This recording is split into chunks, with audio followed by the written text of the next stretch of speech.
أهلا بكم أطفالي على قناتكم معا نتعلم الفرنسية. Bonjour mes enfants, bienvenue sur votre chaîne معا نتعلم الفرنسية. اليوم ندرس الفرق بين l'heure sans S و l'heure avec S. نتعرف الفرق بينهما ومتى نستعمل كل واحدة منهما.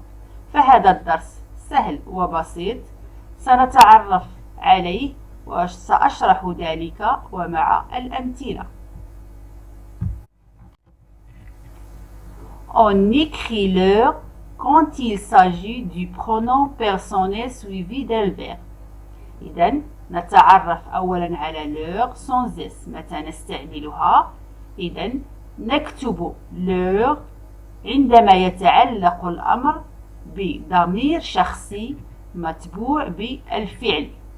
إذن تكون l'heure ضمير شخصي وتكون متبوعة بالفعل. Exemple, أمثلة. Le professeur leur parle. Le professeur leur parle.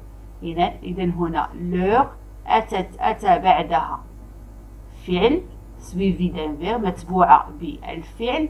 هنا leur pronom personnel يعني ضمير شخصي.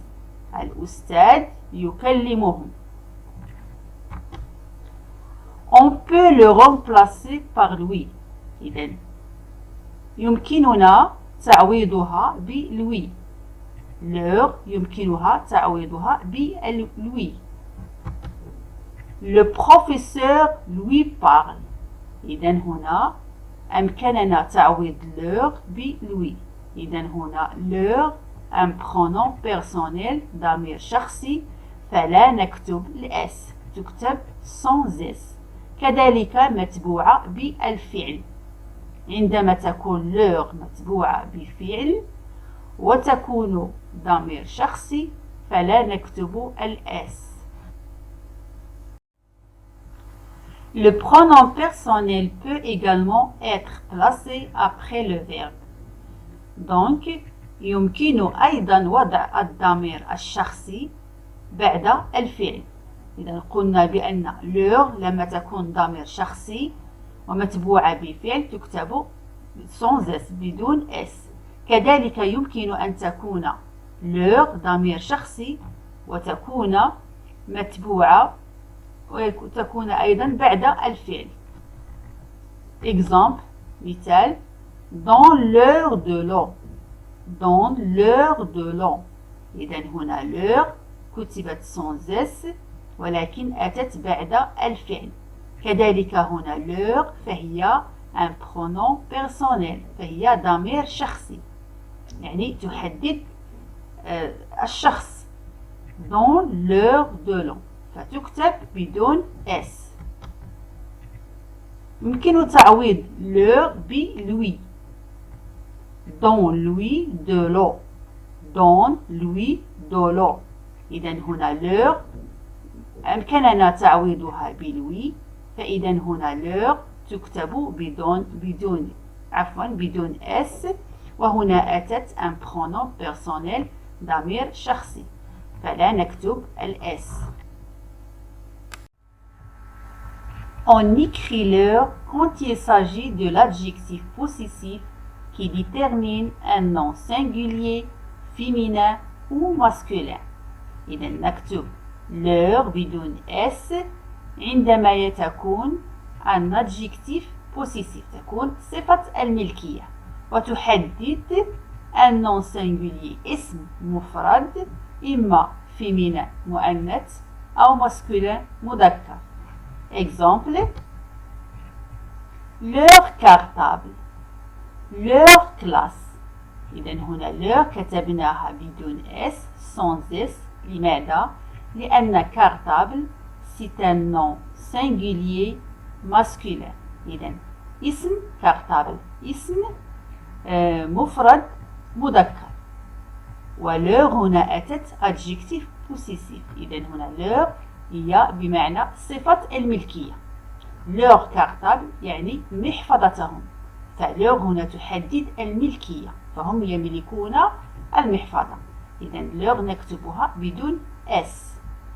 كذلك leur classe كتبنا leur بدون s sans s لأن classe c'est un nom singulier féminin فهو اسم مفرد مؤنث.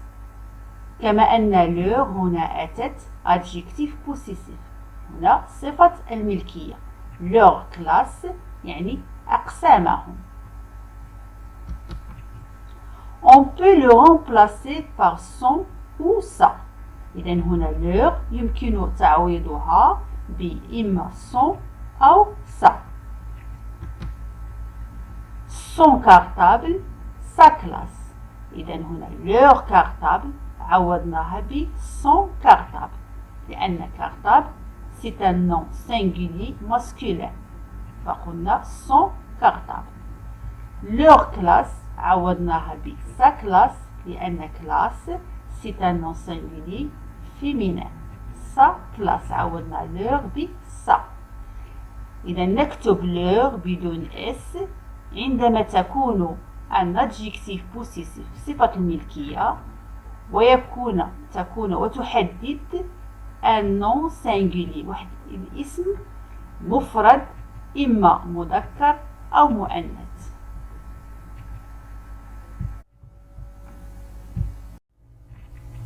On écrit leur avec s quand il s'agit de l'adjectif possessif qui détermine un nom pluriel féminin ou masculin. إذن هنا نكتب leur بالس avec s عندما يتعلق الأمر بالadjectif possessif صفة الملكية والتي تحدد اسما جمعا مؤنثا أو مذكر. Exemple, leurs affaires, leur sac. إذن هنا leur كتبناها بالاس لماذا؟ لأن affaire pluriel c'est un nom pluriel. كذلك leur كتبناها بالاس لأن sac c'est un nom pluriel. On peut le remplacer par c. إذن leur يمكننا تعويضها ب c. في كلتا الحالتين إما أن يكون le nom féminin أو masculin. leurs affaires عوضناها ب ses affaires. leur أصبحت ses affaires. leur sac ses sacs. إذن هنا نكتب leur بالاس عندما يكون تحدد اسما جمعا إما مذكرا أو مؤنثا ويمكن تعويضها ب c.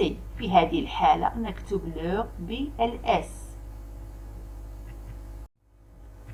وحتى تفهموا الدرس جيدا وتتعلمون الفرق بين leur avec s و leur sans s نمر إلى هذا التمرين. Je m'entraîne أتدرب. Les élèves ramassent leurs affaires, prennent leur cartable et remontent dans leur classe. Le professeur leur demande de réviser leurs leçons. إذن هنا في هذه الفراغات سنكتب leur إما avec s أو sans s حسب الجملة. Les élèves ramassent leurs affaires. إذن هنا لدينا affaires. affaires c'est un nom pluriel. إذن نكتب leur وهنا c'est un adjectif possessif صفة الملكية. إذن الأطفال يجمعون أدواتهم. إذن نكتب leur بالاس صفة الملكية les affaires يملكونها. إذن leur وهي pluriel جمع affaire pluriel جمع فنكتب leur بالاس ويمكن تعويض ب leur ses affaires ب ses affaires. Prennent leur cartable. Prennent leur cartable. يأخذون محفظتهم. إذن هنا cartable c'est un nom pluriel. ولeur هنا تأتي صفة الملكية adjectif بوسيسيف. إذا نكتب leur بالS. يمكن تعويض leur cartable بسي cartable. Et remontent dans leur classe. ويصعدون إلى أقسامهم. إذا هنا leur نكتبها بدون S. لماذا؟ لأن classe c'est un nom c'est un nom singulier. إذا leur تكتب sans S. يمكن تعويض leur classe ب sa classe. Le professeur leur demande. الأستاذ يطلب منهم. إذا هنا leur جاء بعدها demande un verbe. إذا هنا leur تكتب sans S.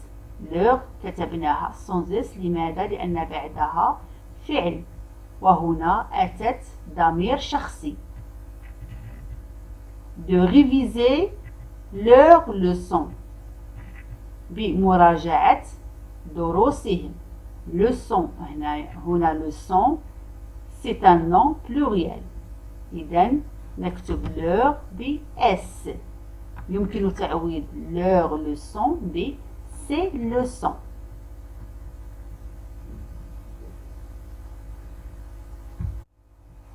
إذا نكتب leur بدون S sans S في الحالتين.